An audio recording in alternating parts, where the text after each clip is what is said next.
Assalamualaikum warahmatullahi wabarakatuh. Selamat pagi semuanya. Bertemu lagi dengan saya Hania Anggraini, mahasiswa magang 1 IAIN Tulungagung dari jurusan Tadris Bahasa Indonesia 6A dengan NIM 12210183002. Bagaimana kabar adik-adik hari ini? Masih semangat kan belajarnya? Harus tetap semangat ya belajarnya. Baik, materi hari ini yaitu tentang struktur dan kebahasaan teks prosedur. Kompetensi dasar yang harus dicapai dalam pembelajaran ini yaitu 3.2 menganalisis struktur dan kebahasaan teks prosedur. Kemudian 4.2 mengembangkan teks prosedur dengan memperhatikan hasil analisis terhadap isi, struktur, dan kebahasaan. Tujuan dari pembelajaran ini, yang pertama melalui diskusi peserta didik mampu memahami struktur dan kebahasaan teks prosedur dengan baik. Yang kedua, melalui diskusi peserta didik mampu menulis teks prosedur dengan benar, tepat, dan percaya diri. Struktur teks prosedur. Struktur teks prosedur ada 3 urutan. Yang pertama yaitu tujuan. Tujuan merupakan pengantar topik yang dijelaskan dalam teks. Tujuan tersebut berupa suatu petunjuk atau suatu alasan mengapa teks tersebut ditulis atau disampaikan.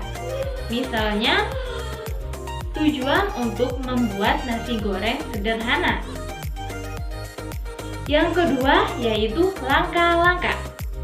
Langkah-langkah berupa perincian petunjuk yang disarankan kepada pembaca terkait topik yang ditentukan atau dijelaskan. Misalnya langkah-langkah membuat nasi goreng yang terkait dengan apa saja bahannya, alatnya, dan bagaimana cara membuatnya, atau juga langkah-langkah pengoperasian komputer. Yang ketiga yaitu penegasan ulang.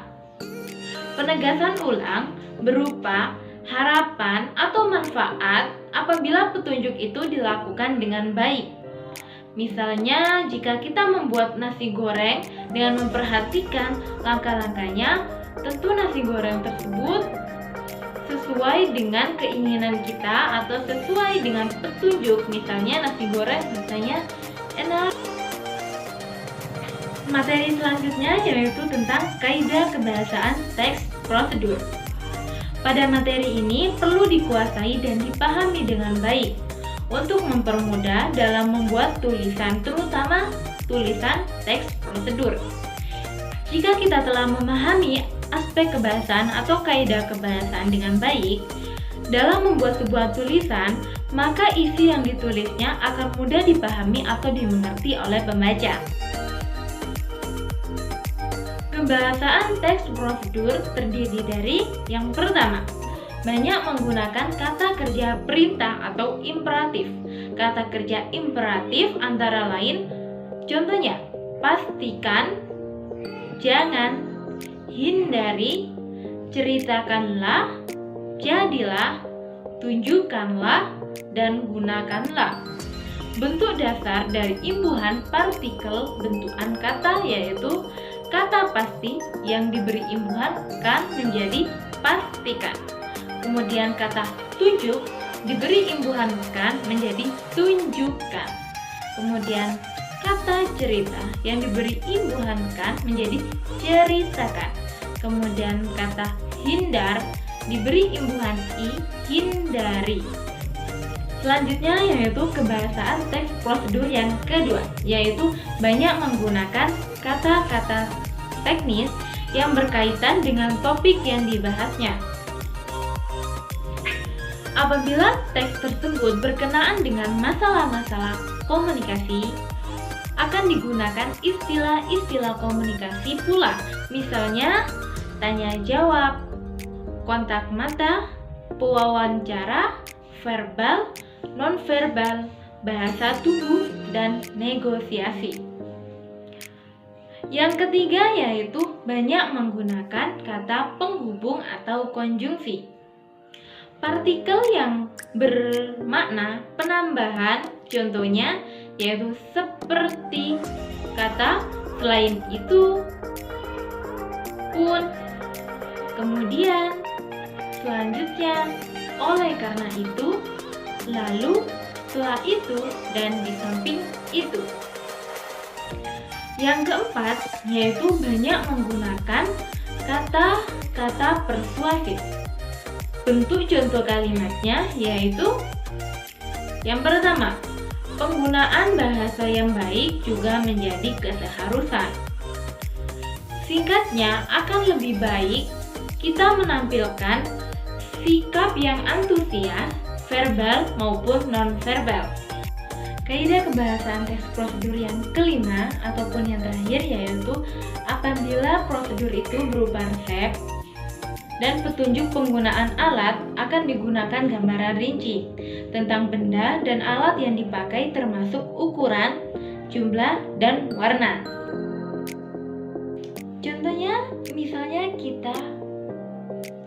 Contohnya yaitu ketika kita ingin membuat kue. Kita memberikan penjelasan tentang berapa jenis bahan yang digunakan, berapa jenis alat-alat yang digunakan, dan berapa bahan-bahan, misalnya membutuhkan 50 gram tepung terigu, kemudian membutuhkan 50 ml susu kental manis, membutuhkan 2 sendok gula pasir. Itulah pembelajaran kita tentang struktur dan kebahasaan teks prosedur. Dapat disimpulkan bahwa struktur teks prosedur terdiri dari tujuan, langkah-langkah, dan penegasan ulang. Kemudian kaidah kebahasaan teks prosedur terdiri dari 5. Yang pertama yaitu menggunakan kata imperatif, menggunakan kata-kata teknis, menggunakan kata penghubung, dan menggunakan kata imperatif. Kemudian yang terakhir yaitu apabila prosedur tersebut berupa resep, maka petunjuk penggunaan alat yang digunakan digambarkan atau dijelaskan secara rinci. Baik, sebelum saya akhiri pembelajaran hari ini, yuk kita asah kemampuan kita dengan latihan berikut ini.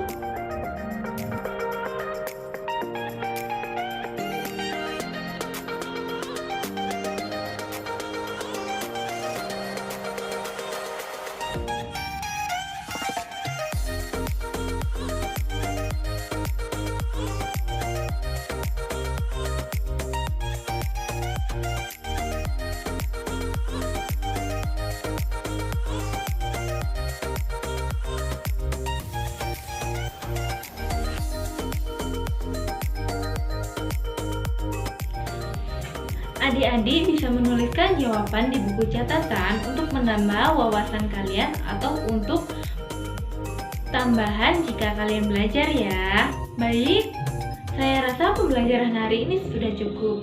Semoga pembelajaran hari ini bisa bermanfaat bagi adik-adik dan juga kita semua ya.